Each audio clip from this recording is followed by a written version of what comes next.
गोंयांत सोमारा आनीक 6 कोरोना दुयेंतींक मरण आयले।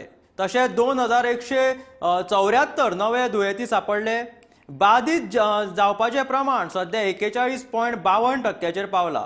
मरण आनी बाधित जावपाचें प्रमाण वाडिल्ल्यान राज्या मुखार कोरोनाचो हुस्को वाडला। आयतार आनी सोमारच्या 24 वरांत भलायकी खात्यान 5236 जाणांच्यो चांचण्यो केल्यो। तातूंतले 2174 जाण पॉझिटिव्ह मेळ्ळे। जाल्यार ह्या काळात 1592 जाणांनी कोरोनाचेर मात केली।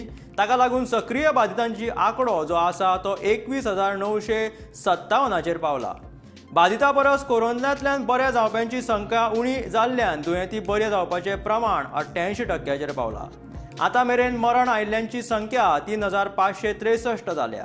आतां मेरेन मेळिल्ल्या कोरोना बाधितांचो आंकडो 2,12,649 जाला।